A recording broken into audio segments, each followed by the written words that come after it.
唔知咧你有冇試過諗住打開個電話 hea 下玩一陣，可能睇下 YouTube 睇下 IG， 諗住用10分鐘 hea 一陣啦，但係點知一用咧就用咗成個鐘。咁我自己咧都試過咁嘅經歷啦，都會好好奇，咦啲時間點解過得咁快嘅？啲時間去晒邊度呢？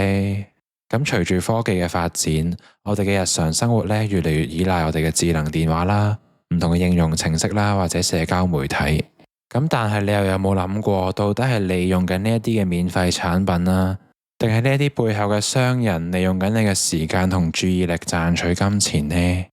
咁聽完今集嘅內容呢，你就可以知道更多你同呢一啲科技之間嘅關係啦，同埋到底我哋要點樣做先至可以重拾翻我哋被剝削咗嘅注意力啦。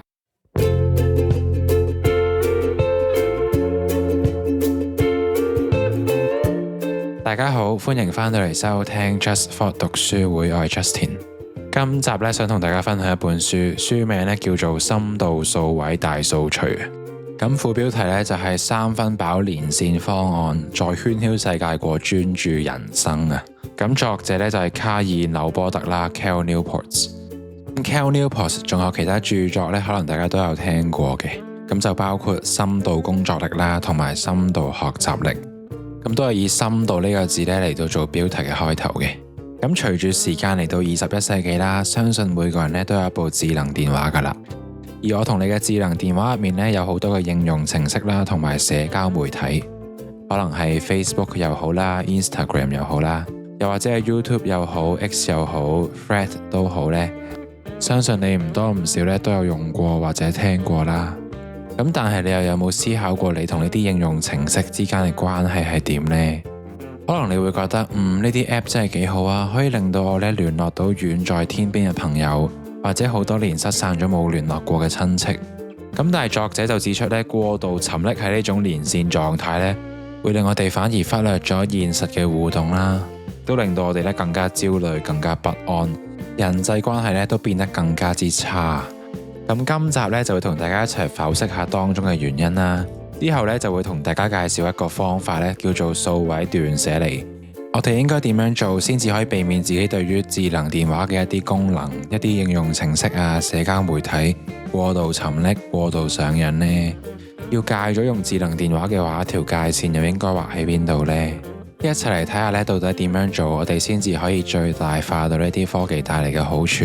同時咧都避免我哋過度沉迷，冇晒啲時間同注意力啦。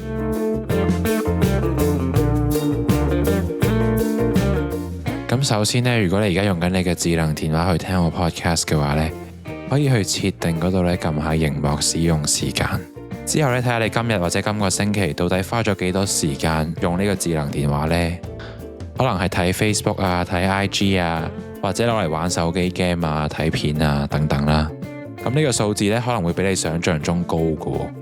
咁作者就解釋啦，呢啲唔同嘅應用程式呢，係花咗幾十億嘅美元呢，精心設計、精心打造，目的呢，就係為咗支配你同我嘅注意力啊！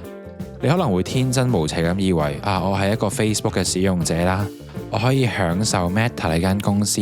打造出嚟嘅一個叫做 Facebook 嘅免費產品啦，令到我呢可以同唔同嘅朋友交流溝通，知道佢哋近況啦。咁但係事實呢，其實就啱啱相反嘅。呢個世界呢，其實就真係冇免費午餐。喺 Meta 嘅眼中呢，其實你先係嗰個產品，而唔同嘅商戶呢，就係佢哋嘅客人啦。咁呢啲商戶呢，就會透過喺 Facebook 嗰度落廣告。咁當你沉溺喺睇 Reels 啊、睇小短片啊、玩遊戲嘅時候呢，你就會成為咗佢哋眼中嘅產品啦。而售賣緊嘅嘢呢，就係你嘅注意力同埋你嘅時間啦。而當你越沉迷、越無法自拔咁去使用呢一啲免費程式嘅時候呢，呢啲免費嘅所謂產品呢，就可以喺你身上賺取得越多嘅金錢啦。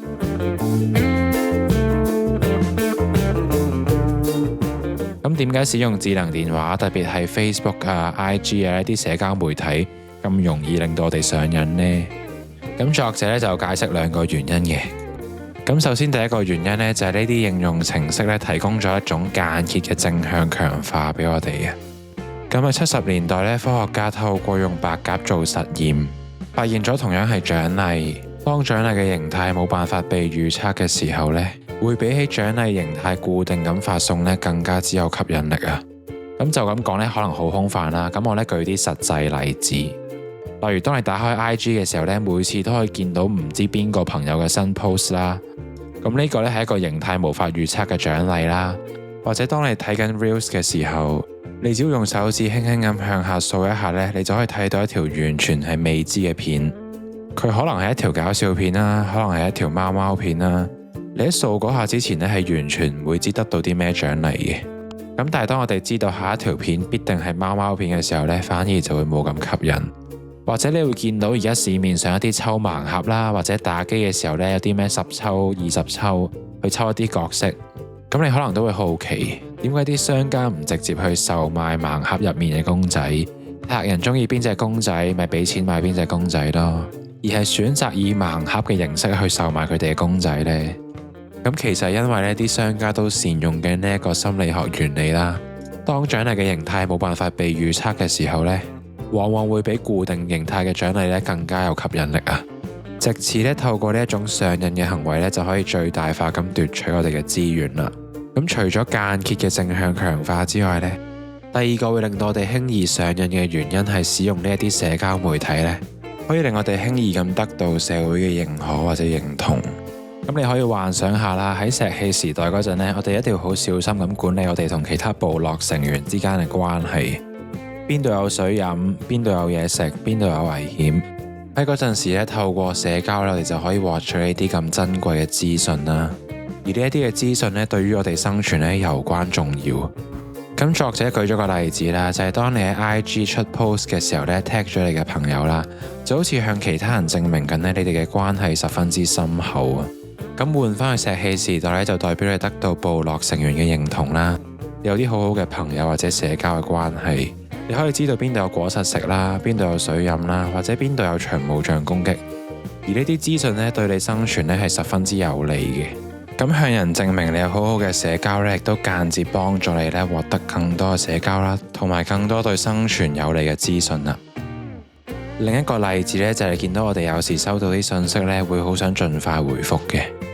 有啲人咧，甚至係一路過緊馬路啦，或者一路揸緊車咧，都會罔顧安全，想盡快覆到佢哋嘅信息嘅。會發生咁嘅情況咧，係因為如果你無視你收到嘅信息嘅話，就好似喺遠古時代咧，你無視喺你營火隔離嘅部落成員一樣。咁好可能咧係一種嚴重嘅社交失禮啦，而且咧會令你生存面臨危機嘅。咁所以咧，我哋見到信息咧就會想盡快回覆啦，避免得罪其他人啦。你可以幻想下呢啲智能電話咧就好似一部擺喺你褲袋嘅迷你老虎機咁樣，令到你咧無時無刻一得閒咧就想攞出嚟撳兩撳。咁到底點樣做先至可以令自己唔好咁大癮呢？咁答案咧就係貫徹數位極簡主義啦，同埋執行數位斷捨離啦。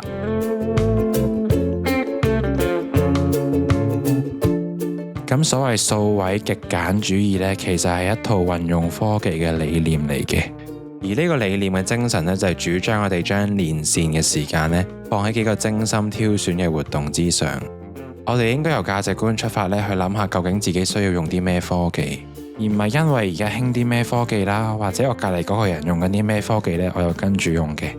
如果某一種新嘅科技只係帶嚟到少少嘅娛樂啦、少少嘅消遣，或者微不足道嘅便利性呢，數位極簡主義咧就會叫我哋寧願唔好用呢種科技啦。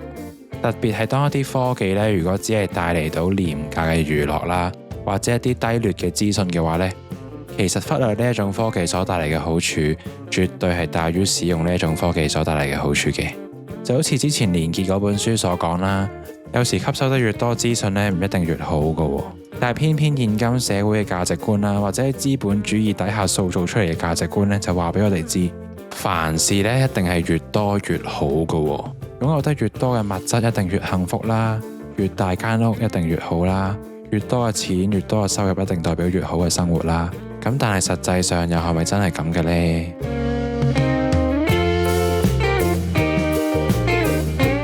咁答案呢，其實就唔係嘅，因為當我哋擁有得越多嘅時候呢，我哋嘅人生啦，我哋嘅生活啦，就會變得雜亂，而呢一種雜亂呢，往往都係代價高昂㗎。咁喺應用程式或者科技嘅角度啦，有時擁有得太多嘅裝置、太多嘅應用程式或者太多嘅服務嘅時候呢，反而會佔用晒我哋嘅時間同注意力，令到我哋咧冇辦法好好咁享受應用程式啊或者科技帶俾我哋單純嘅好處。咁作者都引用咗另一本書咧，叫做《湖濱散記》。咁《湖濱散記》嘅主角梭羅咧係一個住喺湖邊嘅農夫嚟嘅。佢每個星期咧只需要耕一日田咧就可以滿足到佢生活嘅開支噶啦。咁剩翻嘅時間咧，佢就會享受下大自然啦，可能去湖邊咧睇下冬天湖面結冰嘅情況啦，聞下松枝嘅香氣啦，或者單純瞓喺湖邊咧享受下大自然靜日嘅時光。咁但係梭羅隔離鎮嗰個鄰居咧就開咗一個好大嘅農場，同時咧都負擔住好重嘅貸款，仲需要花大量嘅時間同埋金錢咧去維護大量嘅農具啊。咁係嘅，梭羅嘅鄰居咧有更多嘅金錢啦，佢哋咧有一個品質比較好嘅平底鍋啦，有一架可以來往城鎮嘅豪華馬車啦。咁但係你都唔可以忽略呢啲鄰居為咗創造額外金錢所付出咗嘅生活成本啊。呢啲生活成本咧包括咗維護農具嘅錢啦、貸款所帶嚟嘅壓力啦，而且咧仲要付出大量嘅勞力同埋時間。咁套用翻喺使用科技嘅層面上面咧，你就可以諗下，當我哋有好多嘅裝置、好多嘅應用程式、好多嘅服務嘅時候，使用呢一啲科技所付出嘅相應代價係咪真係值得我哋咁付出呢？例如，如果你嘅 Facebook 咧有5000個朋友嘅，咁你開 Facebook 嘅時候係咪真係睇到你真係想睇嘅朋友嘅資訊呢？或者你個電話有10個應用程式咧不停咁彈出通知嘅，咁你又係咪真係篩選到，而且花到時間去用一啲你自己想用嘅應用程式或者服務呢？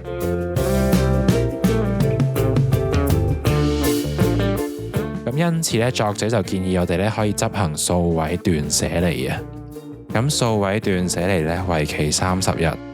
咁喺呢30日嘅時間入面呢，你就要直接停用嗰啲咧喺生活入面可有可無嘅科技。咁停用咗一啲科技之後呢，你可能發現你空出咗一啲時間啦。咁我哋就可以利用呢30日嘅時間呢，重新去發掘一啲有成就感啦，同埋有意義嘅活動呢，去填補呢一啲嘅時間。咁過咗30日之後呢，再重新將呢一啲可有可無嘅科技呢，重新導入我哋嘅生活入面啊。咁數位斷捨離呢，有幾個要點嘅。咁第一步呢，我哋就要定義到底咩科技先係可有可無嘅科技呢？咁作者就解釋啦，可有可無嘅科技呢，就係泛指嗰啲網站啊、應用程式啊或者社交媒體，佢哋嘅目的呢，可能純粹係為咗娛樂你啦，或者係通知你、聯繫你等等。而一啲必要嘅科技呢，可能例如係你嘅電動牙刷啊，或者係你叮午餐嘅微波爐啊。咁呢啲呢，就唔係喺今次數位斷捨離嘅範圍之內嘅。咁當然啦，睇電視、睇 Netflix 或者打機呢，都係呢啲可有可無嘅科技嚟嘅。咁好多執行完數位斷捨離嘅人都反映翻啦，平時佢哋一無聊嘅時候就會打開個電腦、打開個電視，或者拎個手機出嚟呢，撳兩撳啦。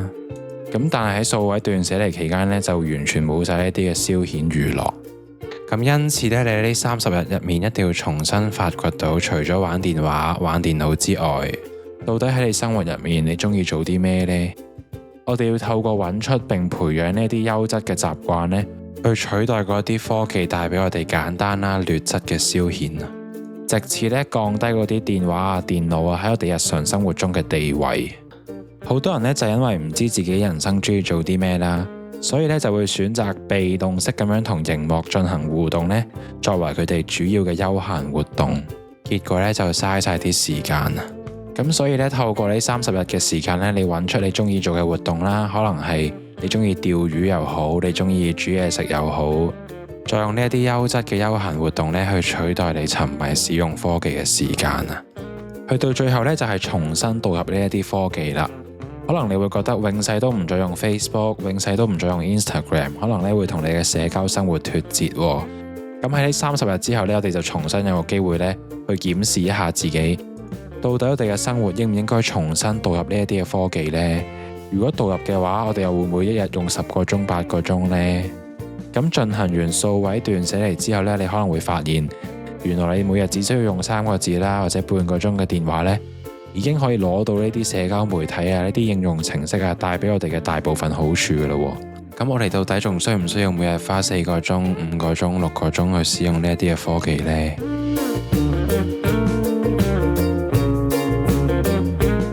咁去到最後啦，我想講嘅係咧，隨住科技嘅發展啦，現代人嘅注意力時間咧變得越嚟越短噶啦。希望大家聽完今集之後咧，可以注意下自己使用呢啲科技嘅方式啦，而唔係調翻轉俾呢啲嘅科技同埋智能電話咧蠶食我哋嘅生活啦。另外呢本書咧都提出咗15個非常之實用嘅方式咧，幫助我哋執行數位斷捨離嘅。例如係每日規定固定時間使用科技啦，或者係咧喺你電話度剷除呢一啲不必要嘅應用程式。咁如果大家有興趣咧，都好推薦大家咧去書局度睇下呢本書嘅。咁今集時間咧就差唔多啦。如果你都中意今集嘅內容呢，不妨讚好同埋訂閱啦。希望大家都可以喺呢個充滿數位誘惑嘅年代咧，留翻少少注意力俾自己啦。咁我哋下集再見啦，拜。